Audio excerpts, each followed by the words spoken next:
मेरे अभिन्न मित्रों, नमस्कार। मुझे पूरा विश्वास है कि आपने पिछले एपिसोड को ध्यान से सुना होगा और ध्यान से सुनने के दौरान उसे ऑब्जर्व भी किया होगा। जब मैं कह रहा हूं कि ऑब्जर्व भी किया होगा, तो उसका संबंध सीधे सीधे आपके अपने विचारों और अनुभूतियों से ही है।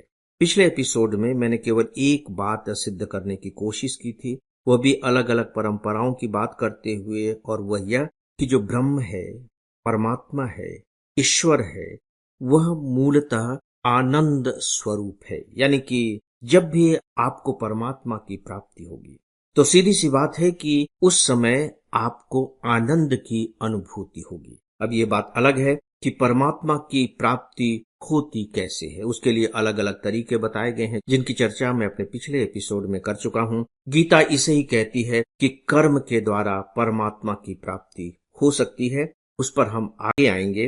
मुझे ऐसा लगता है कि यदि हम यहाँ थोड़ा सा आनंद को समझ लें, तो शायद हमें गीता को समझने में, गीता के परमात्मा को समझने में, गीता के द्वारा बताए गए परमात्मा की प्राप्ति का अनुभव करने में ज्यादा सहजता होगी, ज्यादा आसानी हो जाएगी। तो मैं यहाँ आप सबसे थोड़ी सी चर्चा आनंद के बारे में करने जा रहा हूँ। देखिए, सामान्य तौर पर बातचीत में भी हम इस शब्द का प्रयोग करते हैं, लेकिन दरअसल आनंद सहज रूप से प्रयोग में किया जाने वाला शब्द नहीं है। इस ब्रह्मांड में जितनी भी वस्तुएं हैं, वो फ्लैट नहीं है, वो वर्तुलाकार की है, यानी कि वृत्ताकार है, और वे बहुत ही ज्यादा सतहों में है। उनकी कई सतहें होती हैं, और जहां सतह होगी तो आप जानते हैं कि स्वाभाविक तौर पर वहां गहराई भी होगी, क्योंकि परत दर परत दर परत दर परत कोई चीज बनती चली जाएगी तो ऊपर से वो नीचे की तरफ उतरती चली जाएगी, वह गहरी होती चली जाएगी। अब हमारे सामने जो चुनौती होती है, वो केवल इस बात की होती है कि हम किसी भी चीज की कितनी गहराई तक उतर पाते हैं, और जो परमात्मा की प्राप्ति है वह इसी गहराई से जुड़ी हुई है। तो आइए हम आनंद के मुख्यतः 3 परतों को समझने की कोशिश करते हैं। एक शब्द है जिसका हम अक्सर इस्तेमाल करते हैं, सुख। वह बहुत सुखी है। क्या है वो सुख? सामान्य तौर पर हम आनंद का पर्याय उसे मान सकते हैं, लेकिन इनफैक्ट वो ज्यों का त्यों पर्याय नहीं है।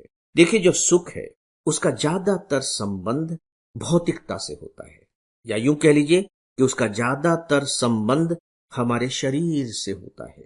उदाहरण के तौर पर, मुझे बहुत ज्यादा गर्मी लग रही थी, मैं गर्मी से बहुत ज्यादा त्रस्त था।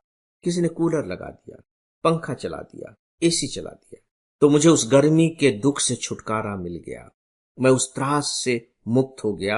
और मैं कहूंगा, वाह, मेरे पास मकान नहीं है, मुझे मकान मिल गया, मैं सुखी हो गया।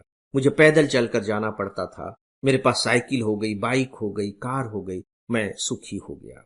तो सामान्यतः आप महसूस करेंगे कि हम भौतिक वस्तुओं से जो हमें आनंद की प्राप्ति होती है, या मैं आनंद शब्द का जानबूझकर इस्तेमाल कर रहा हूं, तो उसे हम सुख की संज्ञा देते हैं कि वह बहुत सुखी है, मैं बहुत सुखी हो गया। ये शरीर का विषय है। जब हमारे शरीर को अच्छी लगने वाली कुछ घटना घटित हो जाती है, और जब हमारा शरीर उस घटना का अनुभव करता है, तो हम उसे सुख कहते हैं। दूसरा शब्द है अच्छा लगा, मजा आ गया, मैं तो तृप्त हो गया।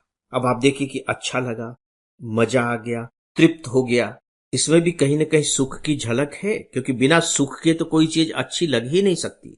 लेकिन आप जब थोड़ी सी भी गहराई से सोचेंगे तो आपको पता लगेगा कि नहीं, सुख और अच्छा लगेगा कि नहीं, सुख और अच्छा लगने में थोड़ा सा तो फर्क है। जैसे मान लीजिए कि आप भोजन कर रहे हैं, उस दिन का भोजन बहुत अच्छा लगा आपको, आपकी पसंद का था, या बहुत अच्छा बना, तो आप नहीं कहेंगे कि भोजन से मैं सुखी हो गया, आप कहेंगे कि मैं तृप्त हो गया। वाह, आज के खाने में मजा आ गया, यार आज का खाना बहुत अच्छा बना था। अब यहां तो आप सुख नहीं कह रहे हैं। अब ये जो खाना है आपके शरीर में नहीं लगा है, पंखे की हवा की तरह। इसका स्वाद किसने लिया है? जीभ ने लिया है, ठीक है। और स्वाद जीभ ने लिया है, तो आपने इस स्वाद का अनुभव किया है।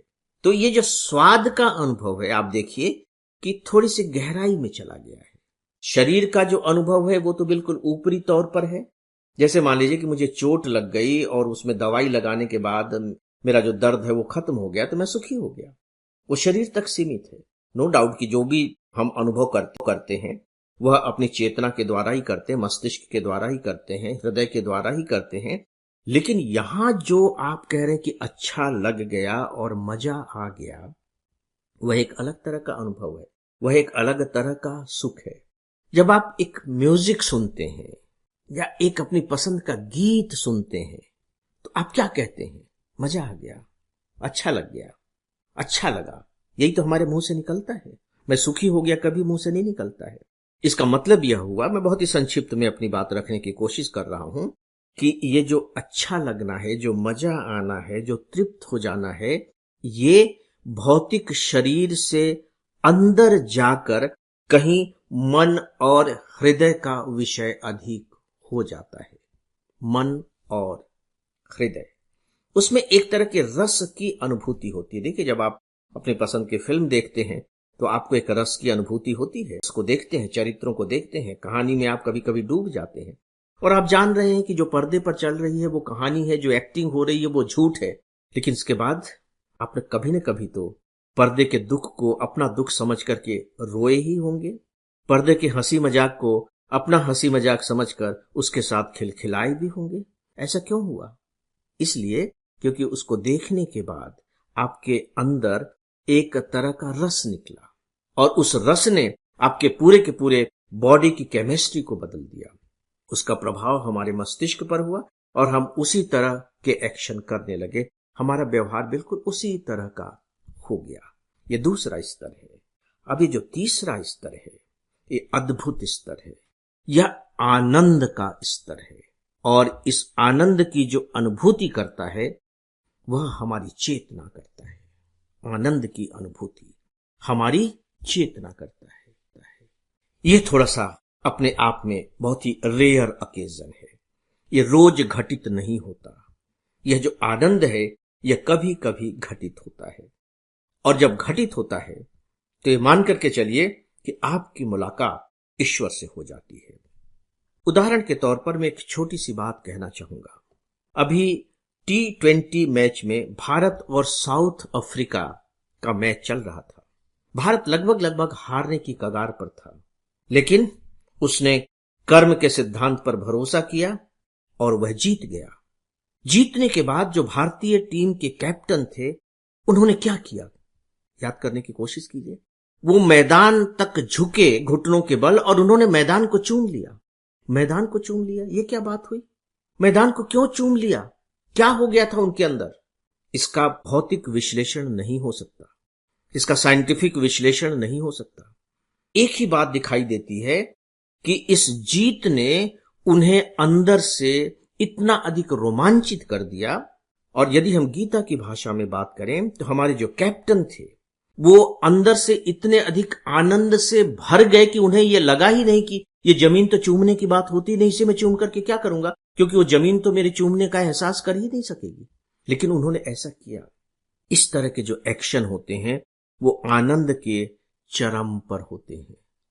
और गीता के अनुसार जो मैं समझ पाया हूं, जब हम आनंद के चरम पर होते हैं तो सही मायने में हम ईश्वर को प्राप्त कर रहे होते हैं, ईश्वर का अनुभव कर रहे होते हैं, उसका साक्षात्कार कर रहे होते हैं। ईश्वर आनंदमय है। जो परमात्मा है, अगर आप उसे भौतिक वस्तु का नाम ही देना चाहें तो वह एक अद्भुत किस्म का विस्मयकारी रस है, अलग तरह का वो रस है। और परमात्मा के माध्यम से हम इस रस का अनुभव करते हैं।